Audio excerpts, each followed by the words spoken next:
오늘은 감동 사연으로 한뚝배기 시원하게 시작해 보려고 합니다. 그럼 영상 전 구독과 좋아요 한 번씩 부탁드립니다. 김진용 씨 아버지 되십니까? 교통사고가 났습니다. 빨리 응급실로 오십시오. 저는 그날 아내가 떠난 지 5년 만에 처음으로 편안한 잠을 자고 있었습니다. 정년퇴직 후 혼자 사는 게 익숙해질 무렵이었고 아들 민수는 독립해서 잘 살고 있었으니까요. 부족한 것 없이는 아니었지만 그래도 괜찮았습니다. 낮에는 동네 공원을 산책하고 저녁에는 TV를 보다가 일찍 잠들었습니다. 그렇게 조용하고 평범한 노년이 이어지고 있었습니다. 하지만 그 전화 한 통으로 제 세상은 완전히 무너졌습니다. 손이 떨려 옷을 제대로 입지도 못한 채 병원으로 달려갔습니다. 새벽 거리는 텅 비어 있었고 택시기사님도 제 다급한 표정을 보고는 말없이 속도를 높여주셨습니다. 병원에 도착하니 응급실 입구에는 빨간 불빛이 깜빡이고 있었고 복도는 새벽인데도 사람들로 붐볐습니다. 어디선가 울음소리가 들려왔고 소독약 냄새가 코를 찔렀습니다. 김진용 씨 보호자분이시죠? 이쪽으로 오세요. 간호사가 저를 데리고 간 곳은 차가운 냉기가 감도는 작은 방이었습니다. 하얀 천으로 덮인 2개의 침상이 나란히 놓여 있었습니다. 유가족분이십니까? 신원 확인 부탁드립니다. 천을 걷어내자 아들 민수와 며느리 수진이의 얼굴이 보였습니다. 마치 잠든 것처럼 평온한 얼굴이었습니다. 며느리 이마에는 작은 상처가 있었지만 아들은 전혀 다친 것처럼 보이지 않았습니다. 저는 그 자리에서 무릎이 꺾였습니다. 이럴 수가. 어제 저녁만 해도 전화로 통화했습니다. 민수가 아버지, 이번 주말에 진용이 데리고 갈게요. 아버지 좋아하시는 삼겹살 사갈게요. 라고 했었습니다. 제가 그래, 오너라. 할아버지가 기다리마라고 했었습니다. 그게 마지막이었습니다. 할아버지, 손주분은 중환자실에 계십니다. 상태가 위중합니다. 빨리 가보셔야 할 것 같습니다. 간호사의 목소리가 아득하게 들렸습니다. 손주? 진용이? 저는 비틀거리며 중환자실로 향했습니다. 복도를 걸으면서도 다리에 힘이 들어가지 않았습니다. 유리창 너머로 보이는 작은 침대, 그 위에 온갖 선과 기계에 둘러싸인 6살 진용이가 누워 있었습니다. 너무 작고 너무 연약해 보였습니다. 산소호흡기를 쓰고 있었고 작은 가슴이 가까스로 오르락내리락하고 있었습니다. 할아버지, 살 수 있을까요? 떨리는 목소리로 의사에게 물었습니다. 현재 뇌출혈과 골반 골절이 심각합니다. 72시간이 고비입니다. 최선을 다하겠습니다만 장담은 못 드립니다. 그날 밤부터 저는 중환자실 앞 의자에서 살았습니다. 하루, 이틀, 일주일. 진용이는 기적처럼 조금씩 회복했고 한 달 뒤에야 일반 병실로 옮겨졌습니다. 아들 내외의 장례는 조촐하게 치렀습니다. 친척들도 친구들도 왔지만 저는 제대로 인사도 하지 못했습니다. 장례식장에서 조문객들을 맞으면서도 머릿속에는 중환자실에 누워있는 진용이 생각밖에 없었습니다. 3일장을 치르고 다시 병원으로 돌아왔습니다. 진용이 병상 옆에 앉아 작은 손을 잡았습니다. 깁스로 꽁꽁 쌓인 손이 너무 차가웠습니다. 진용이는 아직 의식이 돌아오지 않았습니다. 진용아, 할아버지야. 정신 차려라. 할아버지가 여기 있어. 대답은 없었습니다. 다만 기계에서 삑삑 소리만 났습니다. 이 아이만은 지켜야 한다. 그날부터 저는 매일 병원에서 살았습니다. 의자에서 자고 병원 매점에서 빵을 사 먹으며 진용이 곁을 지켰습니다. 일주일쯤 지났을 때 진용이가 눈을 떴습니다. 아버지. 그 작은 목소리에 저는 와락 울음을 터뜨렸습니다. 1년이 흘렀습니다. 진용이는 기적적으로 회복했습니다. 재활치료를 받으며 조금씩 걷는 연습을 했고 이제는 보조기 없이도 걸을 수 있게 되었습니다. 다만 왼쪽 다리를 약간 절뚝거렸지만 의사 선생님은 시간이 지나면 나아질 겁니다. 라고 했습니다. 드디어 퇴원 날짜가 잡혔습니다. 하지만 제 손에 쥐어진 건 감당할 수 없는 병원비 고지서였습니다. 3,800만 원. 숫자를 보는 순간 눈앞이 캄캄했습니다. 퇴직금 2,500만 원과 아내가 남긴 보험금 300만 원을 모두 쏟아부었지만 아직 2천만 원이 부족했습니다. 할아버지, 분할 납부도 가능합니다. 천천히 갚으시면 됩니다. 병원 행정직원이 말했지만 저에게 남은 건 기초연금 30만 원이 전부였습니다. 알겠습니다. 최대한 빨리 갚겠습니다. 퇴원하는 날 진용이는 제 손을 잡으며 물었습니다. 할아버지, 괜찮으세요? 얼굴이 안 좋으신 것 같아요. 응, 괜찮단다. 우리 이제 집에 가자. 택시를 타고 집으로 돌아오는 길 진용이는 창밖을 보며 말했습니다. 할아버지, 저 학교 언제 가요? 다음 달에 학교 들어간다. 1학년 되는 거야. 저 친구 사귈 수 있을까요? 당연하지. 우리 진용이 착한데 친구 많이 사귈 거야. 하지만 속으로는 걱정이 앞섰습니다. 학용품은 어떻게 사주지? 옷은, 신발은 집에 도착하니 먼지가 쌓여 있었습니다. 1년 동안 병원에만 있었으니까요. 저는 진용이를 방에 눕히고 청소를 시작했습니다. 다음 날부터 저는 일자리를 찾아 나섰습니다. 하지만 현실은 냉혹했습니다. 죄송합니다. 경비 자리는 65세 이하만 받습니다. 청소 일도 나이가 너무 많으셔서. 공사파는 위험해서 70세 넘으신 분은 곤란합니다. 일주일 동안 동네를 돌아다녔지만 저를 받아주는 곳은 단 한 곳도 없었습니다. 결국 저는 폐지를 줍기 시작했습니다. 동네 철물점에서 중고 리어카를 5만 원에 샀습니다. 그리고 새벽 5시부터 동네를 돌며 폐지를 모으기 시작했습니다. 첫날 리어카를 끌고 아파트 단지를 돌 때 옛날 회사 동료 박 과장을 마주쳤습니다. 김 대리, 아니 김 선배님, 이게 무슨, 요즘 이 일을 하십니까? 아, 요즘 운동 삼아 하는 거야. 건강에 좋더라고. 하, 거짓말이었습니다. 박 과장은 난처한 표정으로 고개를 숙이고 지나갔고 저는 그 자리에 멈춰 섰습니다. 이게 뭐 하는 짓인가? 하지만 그날 저녁 리어카 가득 실은 폐지를 고물상에 팔아받은 돈은 8,000원이었습니다. 집으로 돌아오는 길에 편의점에 들러 진용이가 좋아하는 딸기 우유와 크림빵을 샀습니다. 할아버지, 이거 비싼 거 아니에요? 할아버지는 안 드세요? 아니야, 할아버지가 오늘 돈 많이 벌었어. 할아버지는 배불러. 너 많이 먹어라. 진용이는 빵을 한 입 베어 물며 웃었습니다. 그 미소 하나 보려고 저는 매일 새벽 5시에 일어나 거리로 나섰습니다. 한 달이 지나고 2달이 지났습니다. 폐지 줍는 일은 생각보다 힘들었습니다. 허리는 아팠고 무릎은 시큰거렸습니다. 하지만 멈출 수 없었습니다. 진용이 학교 입학식 날 저는 마트에서 제일 싼 책가방을 샀습니다. 2만 원짜리였습니다. 다른 아이들 가방은 5만 원, 7만 원 하는 것들이었지만 저는 그게 최선이었습니다. 할아버지, 저 이 가방 좋아요. 고마워요. 진용이는 웃으며 말했지만 저는 가슴이 아팠습니다. 이것밖에 못 해주는 할아버지라서 미안하다. 진용이가 초등학교에 입학했습니다. 입학식 날 아침 저는 진용이 손을 잡고 학교로 향했습니다. 다른 아이들은 부모님과 함께 왔지만 진용이는 할아버지와 함께였습니다. 할아버지, 다른 애들은 엄마 아빠랑 왔는데. 진용아, 할아버지가 엄마 아빠 역할 다 할게. 걱정 마라. 하지만 진용이 표정은 어두웠습니다. 교문 앞에서 진용이가 들어가는 모습을 지켜봤습니다. 새 책가방을 맨 작은 등이 점점 멀어졌습니다. 잘 지낼 수 있을까? 한 달쯤 지났을 무렵 담임 선생님에게서 전화가 왔습니다. 할아버지, 진용이가 요즘 점심시간에 혼자 있는 것 같아요. 도시락은 싸주고 계신가요? 아, 네. 제가 바빠서 가끔 못 싸줄 때가 있습니다.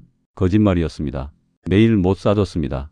새벽 폐지 줍기를 마치고 돌아오면 이미 8시가 넘어 진용이는 그냥 편의점 빵 하나 들고 학교에 갔습니다. 아, 그리고 할아버지, 진용이가 체육복이 없어서 수업을 못 들었어요. 체육복 좀 사주세요. 네, 알겠습니다. 죄송합니다. 전화를 끊고 저는 한숨을 쉬었습니다. 체육복 얼마나 할까? 그날 저녁 마트에 가서 가격표를 봤습니다. 35,000원. 저는 망설이다가 결국 샀습니다.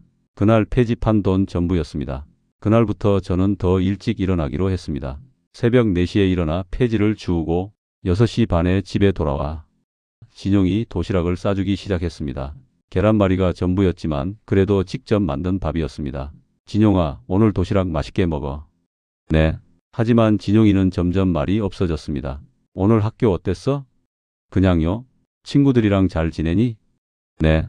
대답은 짧아졌고 눈은 마주치지 않았습니다. 어느 날 학교 운동회가 있었습니다. 저는 폐지 수거를 일찍 마치고 운동장으로 갔습니다. 다른 아이들은 부모님과 함께 돗자리를 펴고 도시락을 먹고 있었는데 진용이는 구석 그늘에 혼자 앉아 있었습니다. 제가 다가가자 진용이는 깜짝 놀란 표정을 지었습니다. 할아버지, 왜 오셨어요? 진용아, 할아버지가 김밥 샀다. 같이 먹자. 하지만 진용이는 고개를 저었습니다. 할아버지, 그냥 집에 가 있어요. 괜찮아요. 저 혼자 먹을래요. 왜? 할아버지랑 같이 먹으면 안 되니? 친구들이 볼까 봐요. 그 말에 가슴이 찢어지는 것 같았습니다. 이 아이가 나를 부끄러워하는구나. 저는 아무 말 없이 일어났습니다. 그리고 운동장을 나왔습니다. 집으로 돌아오는 길에 저는 공원 벤치에 앉아 한참을 울었습니다. 진용이가 중학생이 되었습니다. 키는 컸지만 말랐고 항상 어깨가 움츠러들어 있었습니다. 학교에서 무슨 일이 있는지 진용이는 절대 말하지 않았습니다. 저는 여전히 새벽마다 폐지를 주웠고 진용이는 학교에 다녔습니다. 하지만 두 사람 사이에 대화는 거의 없었습니다. 밥 먹어라. 네, 그게 전부였습니다. 어느 날 담임 선생님에게서 전화가 왔습니다. 할아버지, 진용이가 학교에서 친구를 때렸습니다. 내일 학교로 오실 수 있으십니까? 네. 진용이가요? 무슨 일이? 자세한 건 내일 말씀드리겠습니다. 다음 날 학교 상담실에서 담임 선생님과 마주 앉았습니다. 할아버지, 진용이가 요즘 많이 힘들어하는 것 같습니다. 집에서 대화는 하시나요? 그게 제가 일을 해야 해서 대화할 시간이 별로 없습니다. 진용이가 학교에서 왕따를 당하고 있었던 것 같습니다. 몇몇 아이들이 진용이 할아버지가 폐지 줍는 걸 봤다고 놀렸답니다. 그래서 진용이가 참다 못해 주먹을 휘두른 거예요. 그 말에 머리가 멍해졌습니다. 왕따? 폐지 줍는 걸 봤다고? 진용이가 많이 상처받은 것 같습니다. 집에서 많이 얘기해 주세요. 집으로 돌아와 진용이 방문을 두드렸습니다. 진용아, 할아버지랑 얘기 좀 하자. 상관하지 마세요. 진용아, 할아버지가 미안하다. 할아버지 때문에 할아버지 때문에 이렇게 된 거 아니에요? 왜 하필 폐지를 주어요? 남들이 다 보는데 창피해 죽겠어요. 제발 좀 내버려둬요. 방문 너머로 진용이의 목소리가 들렸습니다. 저는 그 자리에 주저앉았습니다. 내 탓이구나.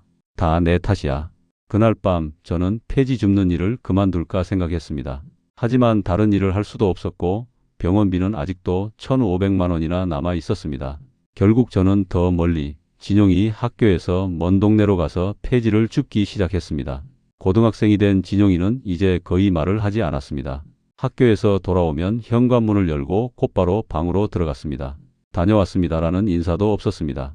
저는 거실에 앉아 TV를 보다가 진용이 방문이 닫히는 소리를 들었습니다. 저녁 시간이 되면 밥을 차려 진용이 방문 앞에 놓았습니다. 진용아, 밥 먹어라. 대답은 없었습니다. 30분쯤 지나면 방문이 열리고 진용이가 밥을 가져갔습니다. 그리고 다시 방문이 닫혔습니다. 밥그릇은 다음날 아침 싱크대에 놓여 있었습니다. 어느 토요일 저녁 저는 진용이 방 앞에서 용기를 내어 문을 두드렸습니다. 진용아, 할아버지랑 얘기 좀 하자. 할아버지가 미안하다. 할아버지가 더 잘해줬어야 하는데. 문은 열리지 않았습니다. 진용아, 할아버지 말 좀 들어줘라. 여전히 대답이 없었습니다. 저는 문 앞에 주저앉아 말했습니다. 할아버지가 무능해서 미안하다. 내가 친구들한테 놀림받는 게 다 할아버지 탓이야. 근데 할아버지는 이것밖에 할 수 있는 게 없구나. 목이 메었습니다. 그런데 그날 밤 저는 진용이가 우는 소리를 들었습니다. 방 안에서 흐느끼는 소리가 새어 나왔습니다. 가슴이 찢어지는 것 같았습니다. 문을 열고 들어가 안아주고 싶었습니다. 하지만 저는 그럴 자격이 없다고 생각했습니다. 내가 이 아이를 이렇게 만들었어. 저는 복도에 주저앉아 진용이와 함께 소리 없이 울었습니다. 그렇게 1년, 2년이 흘렀습니다. 진용이와 저 사이의 거리는 점점 더 멀어졌습니다. 시간이 흘러 진용이가 군 입대를 앞둔 날 아침이었습니다. 저는 새벽부터 일어나 진용이가 어렸을 때 좋아하던 김치찌개를 끓였습니다. 밥도 따뜻하게 지었고 계란도 풀어 국에 넣었습니다. 진용이가 군대 가기 전 마지막으로 할아버지가 해주는 밥을 먹었으면 했습니다. 식탁을 차리고 진용이 방문을 두드렸습니다. 진용아, 밥 먹자. 할아버지가 내가 좋아하는 김치찌개 끓였다. 방문이 열리고 진용이가 나왔습니다. 군복 입을 짐을 챙긴 모습이었습니다. 머리도 이미 짧게 잘라온 상태였습니다. 안 먹어도 돼요. 배 안 고파요? 진용아, 마지막인데 할아버지랑 같이 먹자. 응? 그냥 가볼게요. 시간 없어요. 진용이는 현관으로 향했습니다. 저는 뒤따라가며 말했습니다. 진용아, 할아버지가 잘못했다. 내가 이렇게 된 건 다 할아버지 탓이야. 미안하다. 정말 미안하다. 진용이는 신발을 신으며 잠시 멈칫했지만 돌아보지 않았습니다. 조심히 다녀올게요. 진용아. 현관문이 닫혔습니다. 저는 그 자리에 멍하니 서 있었습니다. 진용이 발걸음 소리가 복도에서 멀어지는 게 들렸습니다. 엘리베이터 문 닫히는 소리가 들렸습니다. 그제야 저는 식탁으로 돌아왔습니다. 차가워진 밥, 김치찌개, 계란말이. 저는 그 앞에 앉아 눈물이 뚝뚝 떨어지는 걸 느꼈습니다. 이렇게 보낼 순 없는데. 손목시계를 봤습니다. 아내가 결혼기념일에 선물했던 시계였습니다. 벌써 40년이 넘었지만 아직도 째깍거리고 있었습니다. 하지만 진용이와 저 사이의 시간은 멈춰버린 것 같았습니다. 훈련소 생활 3주차.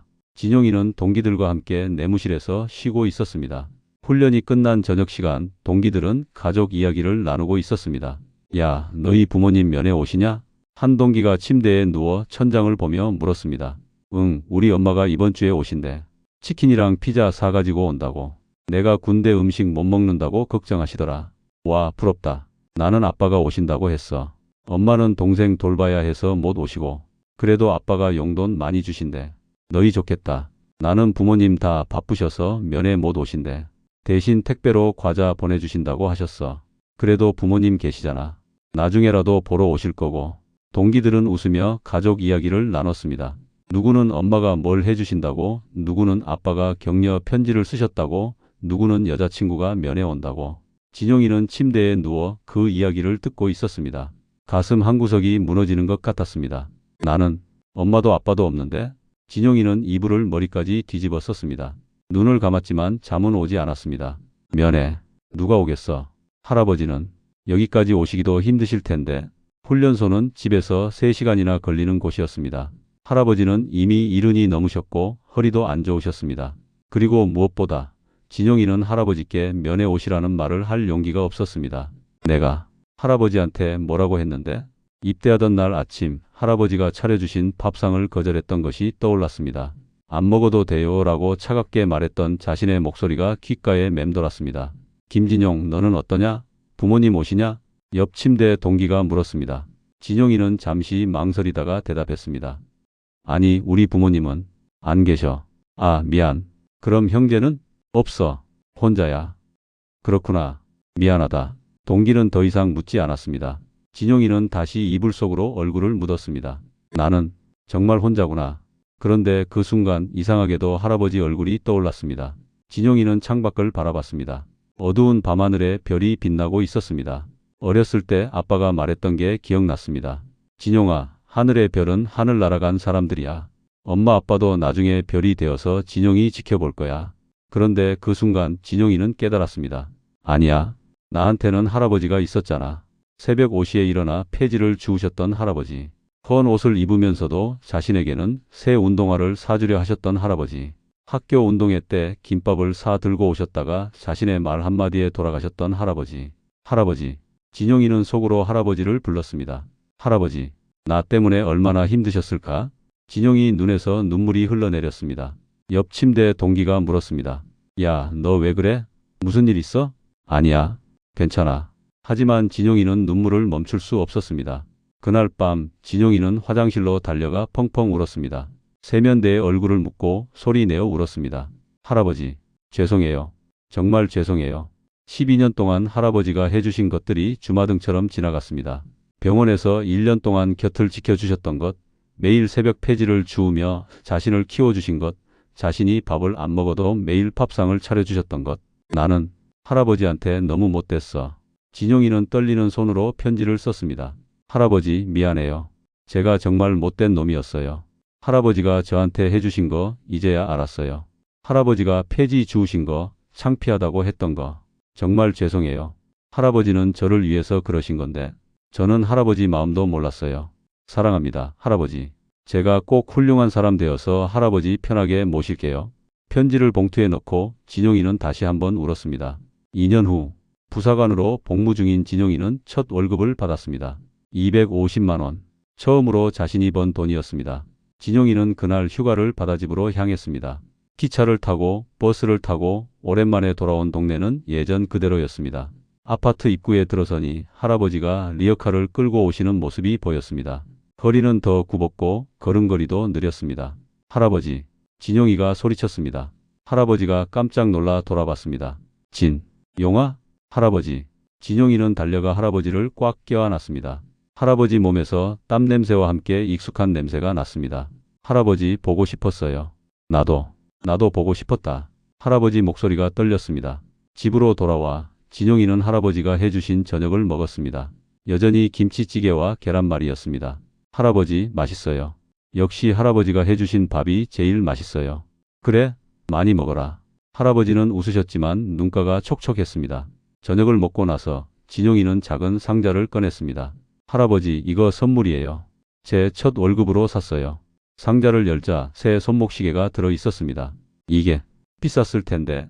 할아버지, 이제 제가 할아버지 시간을 지켜드릴게요. 그동안 할아버지 시계는 너무 낡으셨잖아요. 할아버지는 오랫동안 차고 있던 낡은 시계를 벗었습니다. 40년 넘게 차고 계셨던 시계였습니다. 이 시계는 할머니가 준 거란다. 할아버지 결혼 기념일 선물이었어. 알아요. 그래서 할아버지가 계속 차고 계셨던 거죠? 그래. 진용이는 새 시계를 할아버지 손목에 채워드렸습니다. 할아버지, 이제는 새로운 시간을 시작하세요. 저랑 함께요? 할아버지는 고개를 떨구며 말했습니다. 아니다, 진용아. 내가 이렇게 자라준 게 할아버지한테는 최고의 선물이야. 할아버지, 내 유년 시절을 그렇게 만든 건 할아버지 탓이다. 미안하다. 정말 미안하다. 할아버지 눈에서 눈물이 흘렀습니다. 진용이는 고개를 저으며 할아버지 손을 잡았습니다. 아니에요, 할아버지. 할아버지가 아니었으면 전 여기 없어요. 할아버지가 저를 지켜주셨잖아요. 매일 새벽에 일어나서 폐지 주우시고 제가 밥 안 먹어도 매일 밥상 차려주시고 그거 다 알아요. 진용아, 제가 할아버지한테 못되게 굴었던 거 정말 죄송해요. 이제 제가 할아버지를 지킬게요. 평생. 진용이는 할아버지를 꼭 껴안았습니다. 할아버지도 진용이를 안았습니다. 두 사람은 한참을 그렇게 안고 있었습니다. 그날 밤 할아버지는 새 시계를 차고 창밖을 바라봤습니다. 째깍째깍 멈췄던 시간이 다시 흐르기 시작했습니다. 진용이는 이제 매달 월급의 절반을 할아버지께 드렸습니다. 할아버지는 처음엔 거절하셨지만 진용이가 할아버지, 제가 효도하고 싶어요. 받아주세요 라고 하자 결국 받으셨습니다. 할아버지는 그 돈으로 병원비를 다 갚았습니다. 그리고 폐지 줍는 일을 그만두셨습니다. 이제 할아버지는 동네 경로당에 나가시고 친구분들과 시간을 보내십니다. 진용이는 한 달에 한 번 휴가를 받아 집에 왔고 할아버지와 함께 저녁을 먹었습니다. 할아버지, 다음에는 좋은 식당 가요. 할아버지 좋아하시는 갈비 먹으러요. 아이고, 그런데 가면 돈이 아까워서 어떡하니? 할아버지, 저 이제 돈 벌잖아요. 제가 사드릴게요. 고맙다, 진용아. 할아버지는 진용이 손을 잡았습니다. 그 손은 여전히 거칠었지만 따뜻했습니다. 진용이는 그 손을 꼭 잡으며 생각했습니다. 할아버지, 제가 이제 할아버지를 지킬게요. 꼭